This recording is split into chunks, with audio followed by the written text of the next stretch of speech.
Welcome to the Consulting Leaders Podcast, where we talk about the business of consulting. Whether you're looking to grow your practice or learn from the stories of leaders in consulting, you're in the right place.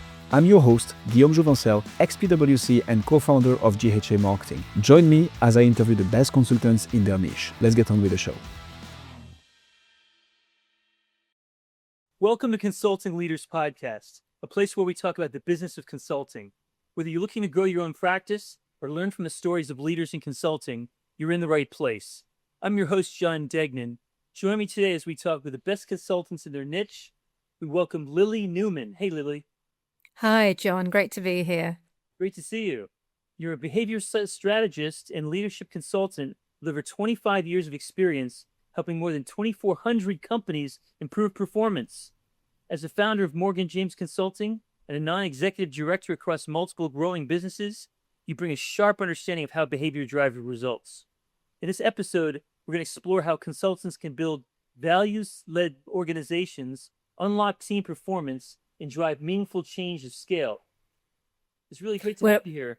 It's great to be here. We're actually up to 3,400 businesses now, so we've been pretty busy in the last few years, it has to be said. Yeah, and 25 years since I took on my first client, so we're celebrating a big birthday this year. It's a lot of clients. Wow. A lot of clients, a lot of challenges. Thank you very much, but also a lot of fun along the way, and I think that's one of the most important things about consultancy. You've got to do what you love. I got to start asking you, Lily. I was doing a little research about you, and you swam the length of the English Channel. You did a wing walk. You completed a 220-mile bike ride across England, all for great charities. Tell us about that. That's fascinating. Yeah, I like to take on a new challenge every year. I mean, I feel hugely blessed to be a founder member of Act for Africa, which initially started out as a HIV and AIDS prevention education charity working in sub-Saharan Africa. In the last 10 to 12 years, we've been predominantly focusing on vulnerable women and girls and also early years education for 3 to 6 year olds. So that is always my cause. And every year I have to find something bigger or slightly more crazy to do to encourage my clients, my friends and my family to sponsor me to support the next project that we're running. Which one was the most difficult? Oh, definitely the swim. Now, just to put it into context, I swam 26.2 miles, mostly in a pool, a bit in the sea. I'm not that strong a swimmer, and I did it over a couple of weeks. So I had to swim about 1.5 miles every day in order to achieve that.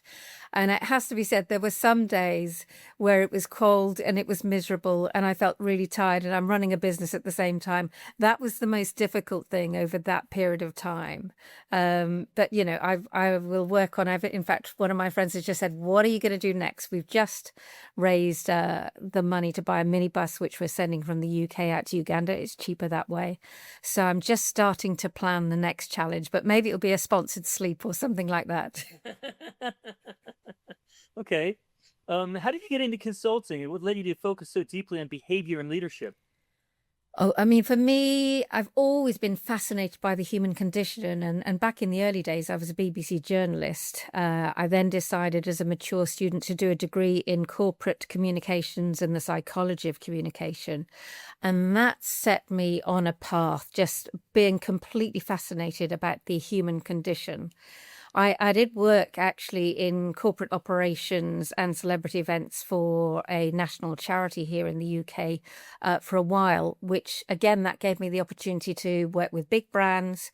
And as a quid pro quo, if they adopted us as Charity of the Year, I would train their graduates in how to effectively live out the brand. How do we turn brand values into brand behaviours?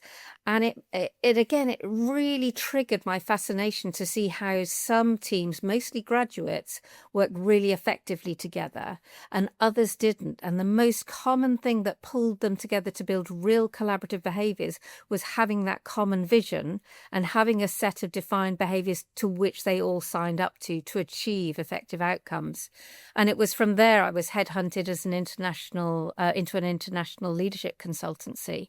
and learned how to design and develop management and leadership consultancy programs and deliver them for a wider global audience, whilst taking on additional behavioural psychometric and psychology qualifications. And so it's just grown and grown and grown. And my passion at the age of 60 is no less than it was at the age of 30 in really understanding what makes people tick. It's a far cry from the BBC.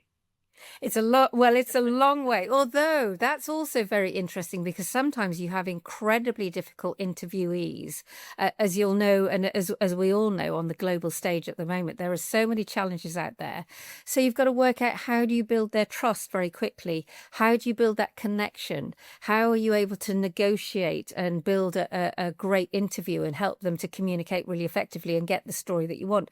So it's a good stepping stone into leadership and behavioral understanding and development. What specific problem are you helping your clients solve these days when it comes to behavior and leadership?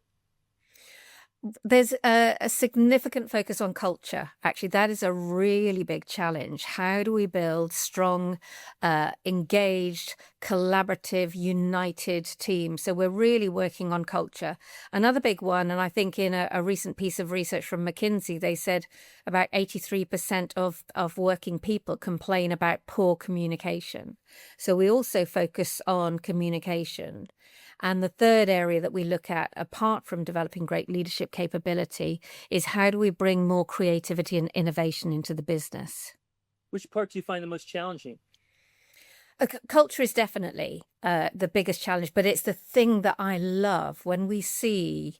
I mean, for me, the starting point is, what's your framework for your business? Where are people focused? Have we got unity and real clarity over what the vision is? Have we got an understanding of the purpose of the organization, the why we exist and the impact that it has? And then the other thing, we see too many companies that have got values posters on the walls, but do you actually see them lived out inside the organization? Are those behaviors, for me, values should always be verbs. Are they genuinely lived out? Have we got a set of behaviors and standards which everybody is connected to, signed up to, and committed to delivering? Because those are your foundation stones. And if we haven't got them, or if we're only paying lip service to them, then potentially you're in trouble. Because as we bring on new staff, as we recruit new people into the business, if they're not seeing the values lived out through the behaviours from the top down and the bottom up, they'll bring their own values. They'll bring their own experience from the last employer who may not necessarily work in a way that you want to see in your business. But that's also the thing that gives me the greatest joy. When you can see within 12 to 18 months, a very dysfunctional business become a highly functional business once everybody gets it, once they co-create that mission, vision and values, and they recognise and they put in place the strategies needed to make sure the values are seen, they're visible in the organization. Sure. With 3,300 clients, culture is so important. It must be very hard, though, to customize individually. You must have some kind of a system you use, right? Oh, I mean, absolutely. And for me, that's the most important thing. This is not, let's do a bit of AI research and come up with a set of values and a vision statement and a mission statement. We get people into a room. Sometimes we do multiple sessions where we get people into a room and they genuinely co-create them and they collaboratively decide. So we'll work in groups of 5 or 6, in teams of 25 to 30 in the room. They'll come up with a set of statements, and by the end of day 1, they will agree what is their first draft. Day 2, they'll start to work on, okay, we've got some words on a page now. What's it going to look like? How are we going to live them? And also, as we step forwards beyond that, we take on and we set up values ambassadors teams. And these are sometimes not necessarily the most intelligent or the longest serving people in the business. Sometimes they're the most difficult people in the business, because if you win them, it's like Simon Sinek says, we need about 15% of the business to step up and say, yeah, I totally commit to this, and then you will see the rest follow. So it's quite a lengthy process. I'm going through it at the moment with a company that's got about 600 staff based here in the Midlands in the UK. And just in the 4 weeks since we started, we're already starting to see the impact of the focus of their attention, the behaviors that people are emitting, and how that is driving and bringing people with them. So it's an exciting job to do, but it's quite a lengthy process, and it's not a one-day, one-size-fits-all workshop at all. Who are your ideal clients? That's an interesting question, because we have such a wide plethora. We work in professional services, creative services. We work with construction. We work with engineering. Our ideal clients are those that genuinely want to grow, genuinely are interested in change, genuinely are interested in building really united, collaborative and engaged teams, and they want to see their people succeed and not just their business succeed. So it's never about the bottom line. But I think, as the King of Bhutan once said, he said, you've got to look at gross national happiness rather than just gross national profit. And once you get fulfilled people, engaged people, they get it, and therefore their engaged people are more productive people, and therefore businesses are more successful and more profitable. So we work across a wide range of sectors. It is about mindset, though, that we want to grow, we want to do something different, and we recognize we need to do something different. And often for me, it's not about those companies that just want to grow a couple of % or do a little bit more of the same. It's about those that are opening to maybe smashing up the rule book that they have and doing something completely different, but for the good of their people, their customers, and themselves. Okay. Interesting. You have a 25-year reputation that you've built up tremendously with Morgan James Consulting. What consistently has worked for you to attract the right clients? It's amazing, because I'm only 27, isn't it? What's consistently worked for me is actually integrity and authenticity, first of all. We built by reputation very, very quickly. And I think still about 70% of our clients come by reputation. But we go in, before we even begin to think about what we might do with an organization, we have this high element of curiosity. We really want to understand, what is the situation? What does it look like? What does it feel like? What are the challenges that you're facing as an organization? So our starting point is to ask great questions, really incisive, challenging questions, and then to listen. And then before we go forwards and even start to think about what the solution might be, we'll do a detailed diagnostic with those people that leaders in the business feel that they need to change, or feel that they need to engage more, or feel that they are dysfunctional and need to work. So we'll go and understand grassroots. What's it feel like? What's it look like for you? And once we've completed that diagnostic, only then will we come up with a solution, whether it's a leadership program that's bespoke to that organization, whether it's working with a very specific population that have lost maybe some of the energy and focus that they used to have in the business, or maybe it's about increasing innovation and building better communication in the organization. And I think that's where the success comes from. We never go in and dictate, this is what you should be doing. It's never cookie cutter. It's never off the shelf. It's really understanding the problem before we come up with the solution. What do you think about podcasting as a marketing channel for consultants in your space? Well, this is fantastic and fascinating for me, because I think it's a perfect shop window. And of course, it's grown massively over the last couple of years or so, and will continue to grow. And when you think about it, if I'm speaking at a conference, there might be 300, 400, 800 people there. Whereas, John, doing what you do, this has got a global reach potentially, hasn't it? It can get out to everywhere and anywhere. So I think it's a really strong marketing tool, and it's going to be part of every organization's marketing mix who are really serious about growing their organization in the coming year or two. Agreed. When you're selling leadership and behavior change work, how do you create enough trust and urgency for decision makers to move forward, Lily? And I think that the first thing is, again, it comes back to that integrity. The useful place that I have is, I'll always say, don't trust me. You don't actually know me. But let me put you in touch with a few of our clients, and they'll share with you how we work together and the impact that we've had. And I think the big thing that's been really helpful is, some people say it's very difficult to measure the impact of leadership. and the return on investment of leadership. But we're able to do that through observing cultural change, through being able to see what happens to staff retention when staff have gone through training and development or executive coaching with us. And so building that relationship comes from your credibility. Obviously, that also comes from the relationships we have. We delivered 19 cohorts of the Goldman Sachs 10,000 Small Businesses program. And so working with them, designing and delivering programs for Leeds, Manchester, Liverpool universities, that also gives us the credibility. But I always ask people not to trust me, but maybe to talk to some of our clients if they have any concerns. And then it is just giving them the opportunity to really explore and ask as many questions as they'd like to ask.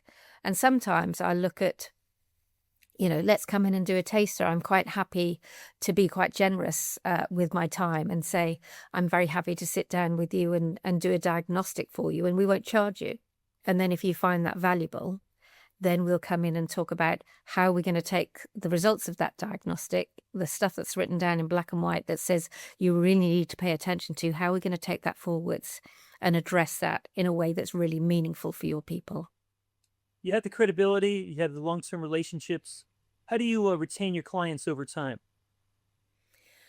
It's really interesting. There's several things here because my old boss, when I worked for a global leadership consultancy, fantastic guy called David Duerden, who was also my mentor for several years, he said the really important thing is to surprise and delight your clients.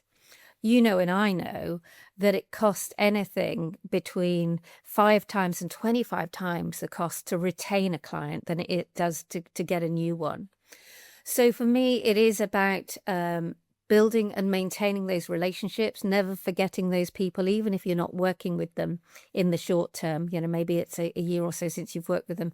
So it's actually providing them with nuggets where I'll think, hang on a second, guys, I know that you're really looking at digitization at the moment. Here's a couple of articles that I've seen that I think would be really valuable for the work that you're doing.